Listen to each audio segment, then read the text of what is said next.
Hi, it's Joy. I'm back with another Whimsy Stamps project. Today I am sharing a bookmark using what I would consider a more Christmas stamp, but making it very spring-like. For this project, I am using the Mistletoe Fairy, the Stardust Swirl Champagne Slimline Paper Pack, the Cutie ABC die set, the Slimline Cornered Rectangles, the Boho Rainbow, and later on the array of rainbows for the clouds. I start out by inking up the Mistletoe Fairy and stamping that with my Misty. I did remove the mouse pad so that it would have enough room to lay flat since this is a red rubber stamp. So once that is stamped, I choose to go to my go-to medium, which are Copics. For the skin tones, that's usually where I start out. I use the E04 as the darkest shadow, and then I go into the E11. E11 is much darker than the 2-1. That is why I start there, and I blend out that E04 so that it's not harsh. I then bring in the E21, and for the legs and the arm and the chest, the E21 is going to be the main color of the skin, the part that you see the most. And then I bring in an E00 to blend that out. For the face, I use the exact same blend, but I bring in an E000 so that the lightest part will be at the tip of the nose, as if the sun or the stars would be shining on that. I do bring out like a C shape around where the cheeks would be, and I extend that with the R20 and blend it out with the E00. And that's how I'm getting my skin tone. Now, mistletoe typically has white berries or flowers. We are using pink so that it looks more spring-like. And for that, I'm using the R22, R21, and R20. I'm doing the same thing for the ribbon, so everywhere that the ribbon twists or overlaps itself, you're going to see the R22. And then I extend that out with the R21, and then I go in with my highlight color, which is the R20. It's very simple blending. I am moving fast because I want you to see the whole process. I didn't want to leave any of those out. And you're going to see that I am just dotting in some of that R20 at times. For the dress, I am also using a 3-color blend. And I start out with the G24. Any place that the arm overlaps the dress or the ribbons would leave a shadow, I put in the G24. Then I use the G21 to extend those shadows. And then I use the G20 to color in the primary parts of the dress. Here I am moving on to the leaves of the mistletoe, but we're not using it as mistletoe. I use the BG 96, 93, and 90 just to get a nice blend. Now we're starting out on the hair. I am using E44, and I'm putting in the shadow, so anywhere that the hair kind of overlaps the other piece, like behind the ear, or where the bangs overlap the front part of her face, I use the E44, and I am just flicking that in just to get a nice depth to her hair. So we're going for like a dirty blonde for her hair. You could choose any color you want, but I went with the blonde.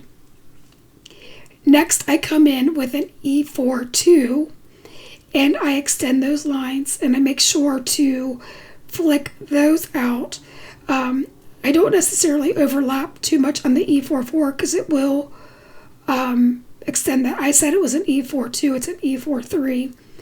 And then I follow that with the E42. The E42 is going to be the main color of her hair. And then finally I bring in the E41 just to bring in the blondest part of the hair. Now if you would lose any type of your shadows, you can go back in and flick in the E44. Now I am die cutting the Boho Rainbow in white, and I'm using my same color markers that I used before, the R20. I use the G24. I use a BG93, and then I do bring in a Y24 just to get a yellow. On the champagne slimline paper packed paper. I die cut that with the cornered rectangles, and then I die cut the stardust swirl into it, and then I backed that with another piece of white.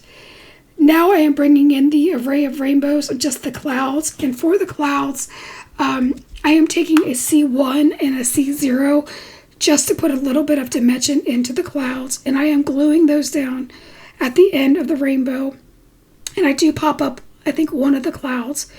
And then for the fairy that we just did, I fuzzy cut that out, and I popped that up with foam tape as well, so that she kind of stands off and is hanging off the edge of the bookmark. I like this idea just so that it gives idea that the illusion of there's more going on outside of the scene, as if she's flying, if you know what I'm saying.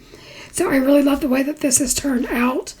And then from here, I bring in the ABC Cutie dies. So if you're interested in any of the products, they will all be listed in the description box below with all the links that are clickable to take you right to the Whimsy Stamps shop.